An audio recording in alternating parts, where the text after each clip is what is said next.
Martial Guidigan, bonjour. Pardon, le Pécou. Ne lui parlez pas. Il est jaloux de votre cravate. C'est vrai que c'est la cravate qui rejette les micros maintenant. Vous n'en avez pas mis, donc vous ne pouvez pas savoir. Allez, bienvenue Martial. Salut Aka, bonjour. Bonjour Martial, bienvenue. Vous savez, ce matin, on va parler un peu de la révolution qui se passe au niveau de la Direction générale des impôts. Vous n'êtes pas sans savoir que cette direction, il y a beaucoup de réformes qui s'opèrent. Déjà, le mois passé, ils ont pu lancer une opération, pas une opération, le télépaiement, avec une opération pilote, j'allais dire. Mais cette fois-ci, ils rentrent dans la phase active de cette opération et c'est pour comprendre un peu ce qu'on appelle télépaiement et de quoi sera fait, de quoi sera faite plutôt cette phase active du télépaiement. C'est à cela qu'on va s'intéresser ce matin et c'est pourquoi justement nous avons sur ce plateau le receveur principal de la direction des grandes entreprises à la Direction générale des impôts, M.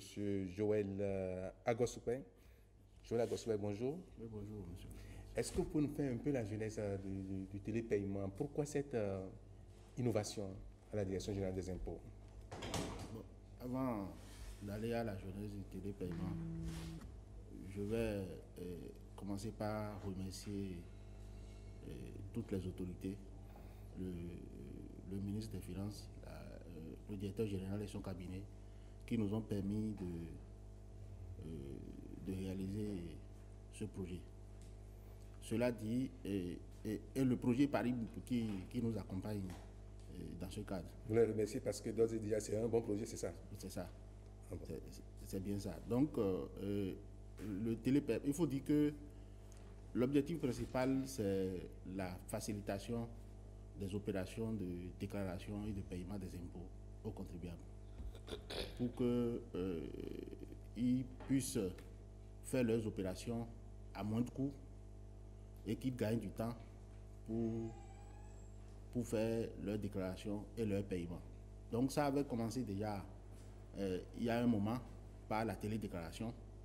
Ça a été une première phase. Donc on a permis aux contribuables de rester chez eux, de leur bureau, de pouvoir faire leurs déclarations. Ensuite, aujourd'hui, on en est arrivé à réaliser le télépaiement qui est la suite de la télédéclaration parce que lorsque vous déclarez, il faut que vous payez. Donc également, de leur bureau également, sur leur poste, via une plateforme, ils peuvent donner un ordre de virement par une banque participante et payer ainsi en ligne leurs impôts. Les impôts, quand vous avez commencé par cette opération, qu'est-ce que vous avez constaté pour que vous soyez obligé d'aller à cette opération? Qu'est-ce qui se passait pour améliorer les choses, vous avez pensé à cette opération? Bon, il faut dire que par le passé, il fallait que nos partenaires, que sont les contribuables, aillent d'abord à la banque, certifier un chèque, venir ensuite à la Direction générale des impôts, faire un rang, parce que les jours de pointe, il y a beaucoup de monde. Vous êtes débordé? On est débordé avec tous les risques que cela peut comporter. Donc, face à toutes ces difficultés, on a... Les risques, c'est quoi déjà? Les risques, c'est qu'il faut sécuriser les ressources publiques. Parce que lorsque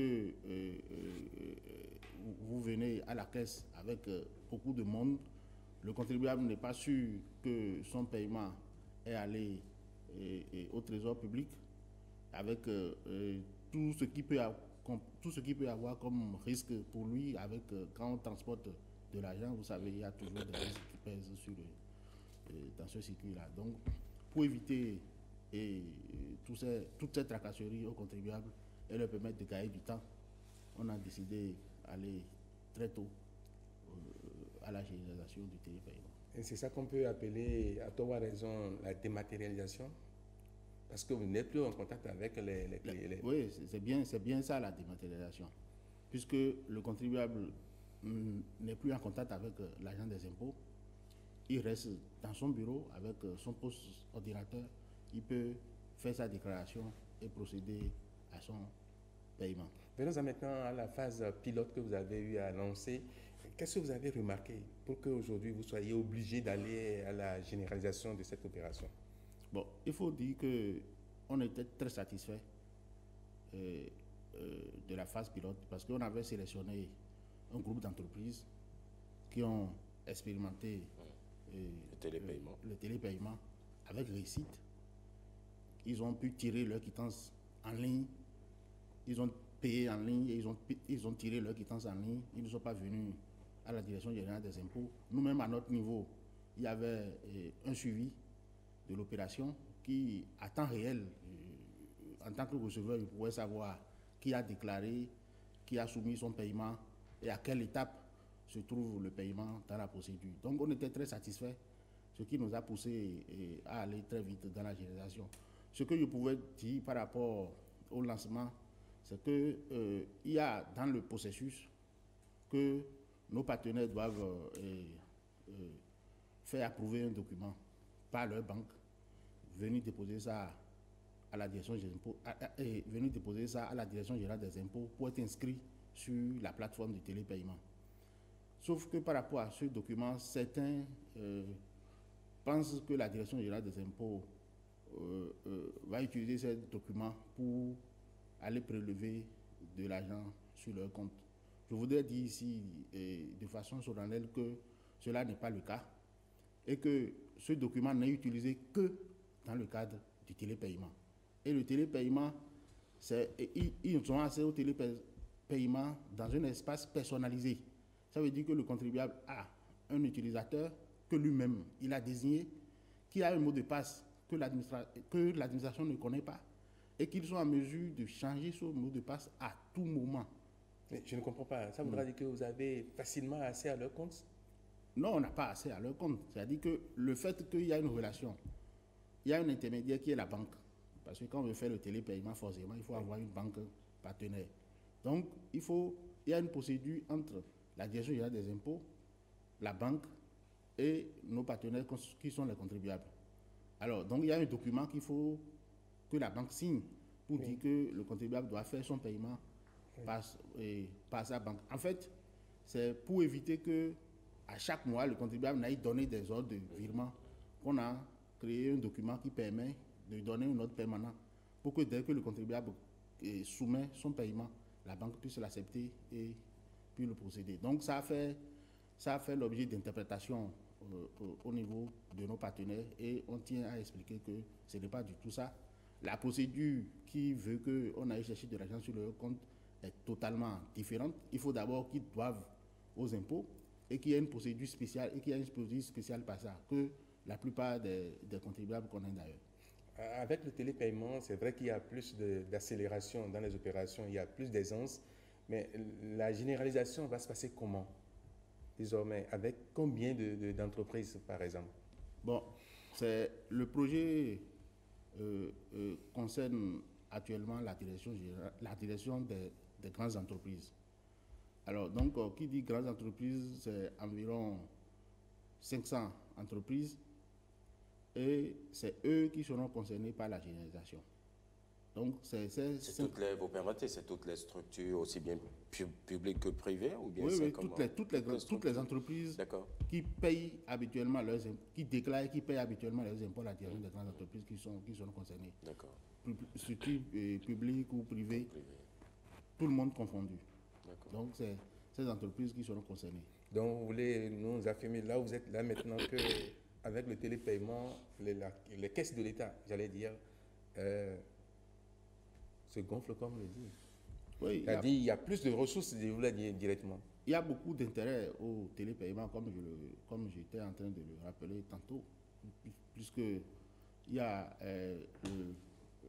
la sécurisation des ressources, nécessairement, parce que lorsque ça ne transite plus entre des mains, forcément, les ressources... Ça, c'est ce que l'entreprise elle-même, elle gagne, c'est ça? Voilà. L'entreprise fait un gain de temps. D'accord. Parce que elle se déplace moins. Elle maîtrise alors le coût des obligations fiscales. Parce qu'avant, il faut qu'elle se déplace. Il faut qu'elle aille certifier son chèque. Il faut qu'elle vienne aux impôts. Donc, elle maîtrise le coût des obligations de son bureau et de faire tout ça là Voilà. et à s'occuper. Et il y a moins de tentation aussi de votre part. Oui, puisque lorsque vous évitez le contact, Ouais. c'est que vous évitez par la même occasion beaucoup de choses. Vous n'avez plus enregistré depuis lors des brebis galeuses qui se donnaient facilement à cet acte-là? Depuis que vous avez lancé le télépaiement? Elles sont galeuses, donc elles demeureront galeuses. Non, mais ça a tout à fait diminué. Non, mais comme je le disais, l'un des objectifs du télépaiement, c'est la sécurisation des ressources et de permettre au Trésor public de disposer à temps réel de ces ressources-là. Qu'est-ce que vous avez à dire à l'endroit de ces entreprises pour finir le lancement, la phase opérationnelle maintenant, la phase active de ce télépaiement? Je vais inviter les entreprises à accompagner la Direction générale des impôts pour la réussite de ce projet-là, parce que c'est dans l'intérêt de tous, et du contribuable, et de la Direction générale des impôts, et de l'État béninois, je vais dire, que ce projet soit une réussite totale. Et ça vous permet de mieux contrôler ces entreprises, notamment? Contrôler, ça nous permet d'avoir les informations en temps réel. Est-ce que des entreprises peuvent se soustraire, quoique vous parliez de gains de temps et de tout le reste, est-ce que je peux, en tant qu'entreprise, décider de toujours continuer comme je le faisais? Bien de vous dribbler même. Non, je n'ai pas encore dit ça. Non. Pas Non, dribbler, non. mais dans la droite ligne. Ce n'est pas possible. Vous Ça n'est savez, pas possible, les d'accord. moyens de paiement sont définis par le Code général des impôts. D'accord. Et parmi ces moyens de paiement, il y a le télépaiement. C'est vrai qu'il y a d'autres moyens qui sont définis par le Code. Mais lorsque nous sommes au début, il faut observer forcément un temps pour que tout le monde s'adapte, pour que tout prenne normalement. Mais au bout d'un moment, ce sera imposé D'accord. quasiment à toutes les grandes entreprises. Bon, ça peut se comprendre. De toutes les façons, on dit c'est déjà le top départ du télépaiement généralisé. On le dit comme ça, c'est Oui, bien c'est ça. ça, c'est bien ça. D'accord. Merci beaucoup, Joël Lagossouper. Martial, merci. On vous retrouve tout à l'heure. Il n'y a pas de souci. Bien sûr. À tout moment. Merci.